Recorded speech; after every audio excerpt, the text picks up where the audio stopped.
ಪ್ರಜ್ವಲ್ ರೇವಣ್ಣ ಆಯ್ತು, ಈಗ ಎಂಎಲ್ಸಿ ಸೂರಜ್ ರೇವಣ್ಣನ ಮತ್ತೋರ್ವ ಪುತ್ರನ ವಿರುದ್ಧವೂ ಕೂಡ ಕೇಳಿ ಬಂದಿದೆ ಕಾಮಕಾಂಡ. ಮಾಜಿ ಸಚಿವ ರೇವಣ್ಣ ಕುಟುಂಬದ ವಿರುದ್ಧ ಗಂಭೀರ ಆರೋಪ ಕೇಳಿ ಬಂದಿದೆ. ಸೂರಜ್ ರೇವಣ್ಣ ವಿರುದ್ಧ ಅಸಹಜ ಲೈಂಗಿಕ ದೌರ್ಜನ್ಯದ ಆರೋಪ ಇದೆ. ಜೆಡಿಎಸ್ ಕಾರ್ಯಕರ್ತನ ಮೇಲೆ ಲೈಂಗಿಕ ಕಿರುಕುಳ ಆರೋಪ. ಜೂನ್ 16 ಭಾನುವಾರ ನಡೆದಿದೆ ಎನ್ನಲಾದಂತಹ ಲೈಂಗಿಕ ಕಿರುಕುಳ ಇದೆ. ಎಂಎಲ್ಸಿ ಸೂರಜ್ ರೇವಣ್ಣ ವಿರುದ್ಧ ಈ ದೌರ್ಜನ್ಯದ ಆರೋಪ ಕೇಳಿಬಂದಿದೆ. ಯುವಕನಿಂದ ಪೊಲೀಸ್ ಮಹಾನಿರ್ದೇಶಕರಿಗೆ ದೂರು ಕೂಡ ಕೊಡಲಾಗಿದೆ.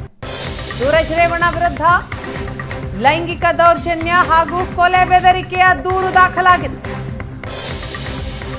ಸೂರಜ್ ರೇವಣ್ಣ ಲೈಂಗಿಕ ದೌರ್ಜನ್ಯ ನಡೆಸಿದ್ದಾರೆ ಎಂದು ಆ ದೂರಿನಲ್ಲಿ ಉಲ್ಲೇಖಿಸಿದ್ದ. ಜೂನ್ 16ರಂದು ಘಟನೆ ನಡೆದ ಬಗ್ಗೆ ದೂರಿನಲ್ಲಿ ಉಲ್ಲೇಖ ಇದೆ. ಕೆಲಸ ಕೇಳಲು ಹೋಗಿದ್ದ ಯುವಕನ ಮೇಲೆ ಲೈಂಗಿಕ ದೌರ್ಜನ್ಯ ನಡೆಸಿದ್ರು ಎನ್ನುವ ಆರೋಪ ಇದೆ.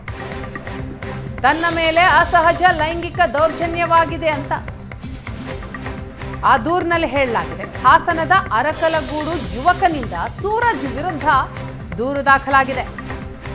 ಪ್ರಜ್ವಲ್ ರೇವಣ್ಣ ಆಯಿತು, ಈಗ ಎಂಎಲ್ಸಿ ಸೂರಜ್ ರೇವಣ್ಣ ವಿರುದ್ಧವಾಗಿ ಕೇಳಿಬಂದಂತಹ ಕಾಮಕಾಂಡದ ಆರೋಪ.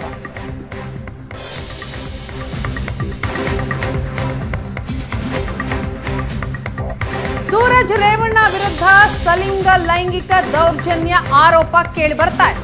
ಸಂತ್ರಸ್ತ ಯುವಕನ ವಿರುದ್ಧ ಸೂರಜ್ ರೇವಣ್ಣ ಕಡೆಯಿಂದ ದೂರು ದಾಖಲಾಗಿದೆ. ಸುಳ್ಳು ಆರೋಪ ಮತ್ತು ಬ್ಲ್ಯಾಕ್ ಮೇಲ್ ಆರೋಪದ ಅಡಿ ಎಫ್ಐಆರ್.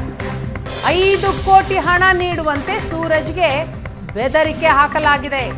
ಒಂದು ವೇಳೆ ಹಣ ಕೊಡದೆ ಹೋದರೆ ಲೈಂಗಿಕ ದೌರ್ಜನ್ಯ ಕೇಸ್ ದಾಖಲಿಸುವ ಬೆದರಿಕೆ ಹಾಕಲಾಯ್ತಂತೆ. ಬೆದರಿಕೆ ಹಾಕಿದಂತಹ ಆರೋಪದ ಮೇಲೆನೆ ಈಗ ಪ್ರಕರಣ ದಾಖಲಾಗಿದೆ. ಹೊಳೆನರಸೀಪುರ ಠಾಣೆಗೆ ಸೂರಜ್ ಆಪ್ತ ಶಿವಕುಮಾರ್ ದೂರು ಕೊಟ್ಟಿದ್ದಾರೆ. ಕೇಸ್ ದಾಖಲಿಸಿಕೊಂಡಿದ್ದಾರೆ ಹೊಳೆನರಸೀಪುರ ಠಾಣೆಯ ಪೊಲೀಸರು.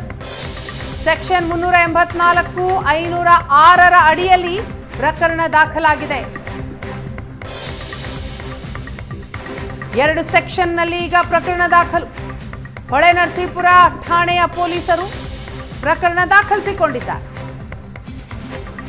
ಸೂರಜ್ ರೇವಣ್ಣ ವಿರುದ್ಧ ಸಲಿಂಗ ಲೈಂಗಿಕ ದೌರ್ಜನ್ಯದ ಆರೋಪ. ಸಂತ್ರಸ್ತ ಯುವಕನ ವಿರುದ್ಧನೇ ಈಗ ಸೂರಜ್ ರೇವಣ್ಣ ಕಡೆಯಿಂದ ದೂರು ದಾಖಲಾಗಿದೆ.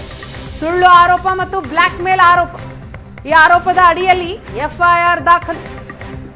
5 ಕೋಟಿ ಹಣ ಕೊಡಬೇಕು ಅಂತ ಸೂರಜ್ಗೆ ಬೆದರಿಕೆ ಹಾಕಲಾಗಿತ್ತಂತೆ.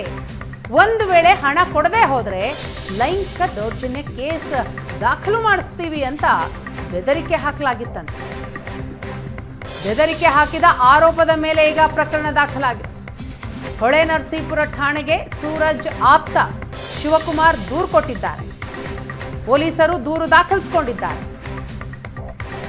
ಸೆಕ್ಷನ್ 384, 506 ಅಡಿಯಲ್ಲಿ ಪ್ರಕರಣ ದಾಖಲಾಗಿದೆ.